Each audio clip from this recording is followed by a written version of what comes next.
It's Friday, 17th of April, 2026. Welcome back to your news update on Blip Brief. Crisp, but almost everything updated every market trading day. And if you look at the data pouring in today, there is a massive, almost violent tension running through everything. We're tracking developments across global markets, geopolitics, corporate earnings, and cross-referencing them with some hard science drops from the last 24 hours. Right. And the overarching pattern is this extreme disconnect. It's a widening chasm between what we could call paper reality and, physical reality. I mean, paper reality being the algorithms, the GDP projections, the equity rallies, diplomatic treaties, and physical reality is the actual crude oil, the supply chain choke points, the thermodynamics.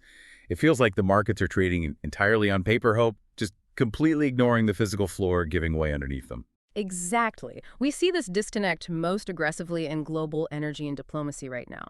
On paper, Washington just brokered a temporary Israel-Lebanon ceasefire. Plus, there's talk of a broader U.S.-Iran peace framework. So the financial markets take that narrative and they just run with it. Oil spot prices are dropping by single digits. Global equities are rallying. Yeah, I saw Taiwan's equity market cap surge to a record high, up by a massive double-digit percentage, purely on tech and supply chain optimism. Right, but the physical inventory tells a much darker story. Look at the Strait of Hormuz. Daily ship traffic through that primary global artery has collapsed. It is down a staggering 96%. Wait, 96%, that is functionally paralyzed. Basically, yes. So spot prices fall on political headlines, but actual physical oil is piling up. Stranded oil at sea has surged over 3,100% compared to pre-war levels. Wow. The physical supply chain doesn't care about a ceasefire if maritime insurers refuse to underwrite the vessels. Aviation fuel inventories in Europe are dropping by double digits week on week, hitting critical lows. It's like cheering that the weather forecast predicts sunshine while your basement is actively flooding. How long can financial markets ignore these physical shortages before we see a violent correction? Well, financial markets are elastic, right? They can stay irrational as long as liquidity flows. But physical inventory is rigid. A stock rally cannot synthesize jet fuel, and this rigidity is already bleeding into secondary markets. India's goods exports to West Asia plummeted by 68% in March. A 68% drop is brutal. It is. Pharma exports dropped over 23%. That's not a demand collapse, it's a transit collapse. Freight costs are soaring simply because the physical lanes are closed. But then, how reliable is the macro data if it's just modeling the paper reality? Because we're looking at the IMF upgrading India's FY27 GDP growth projection, right? And the trade gap supposedly narrowed by a solid double-digit percentage in March. Are the macro projections just ignoring the friction? They capture capital efficiency, not necessarily labor health.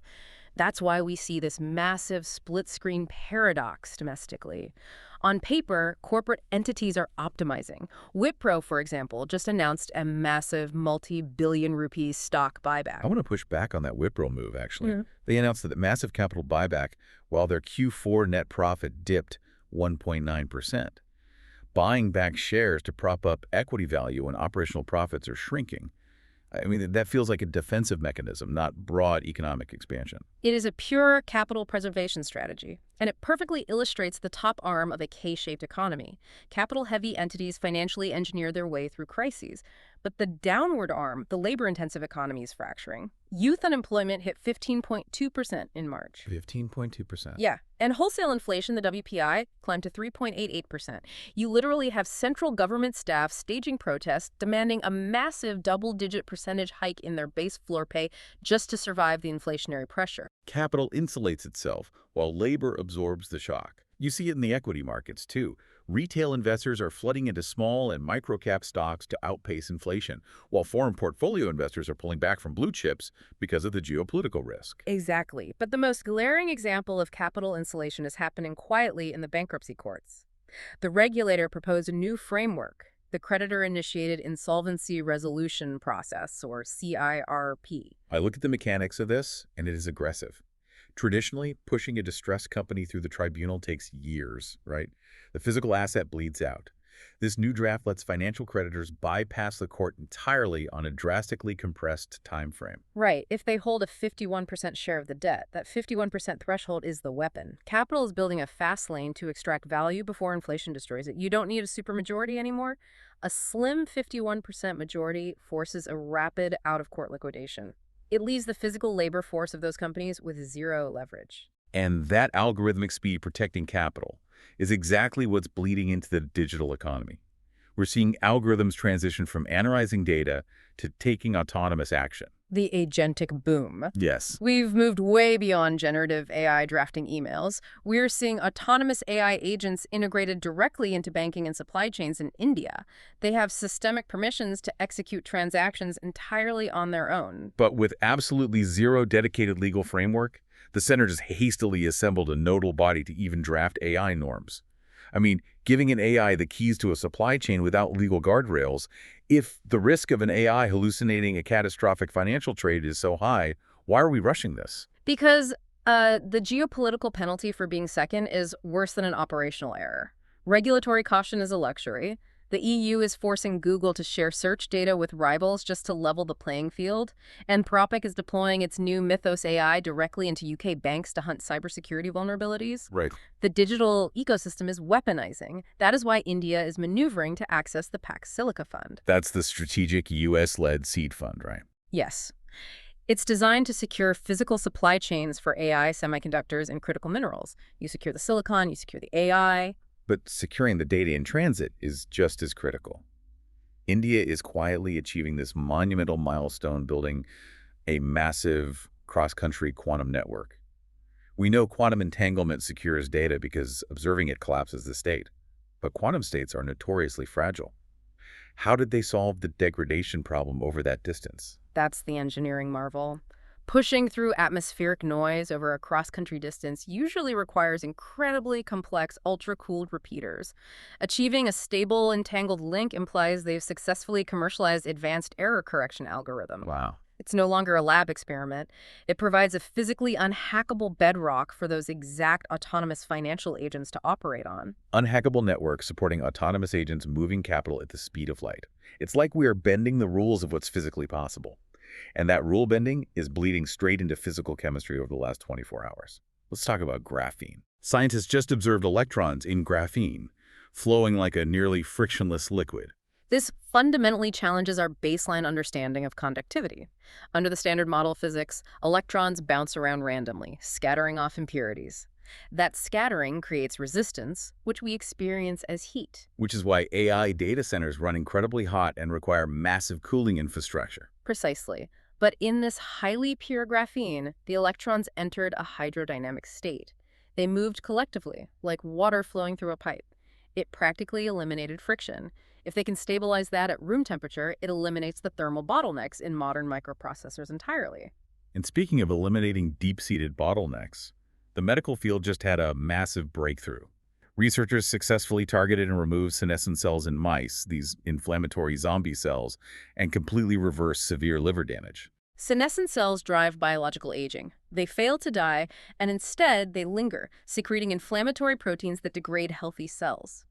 By using targeted senolytics to mechanically clear out those zombie cells, the liver tissue actively regenerated. It shifts medicine from treating symptoms to rebooting the organ's native regenerative capacity. Yeah. But I want to tie this innovation back to the global supply chain crisis, because my absolute favorite story today revolves around rocks. Ah, the pyrite discovery. Yes, pyrite, fool's gold.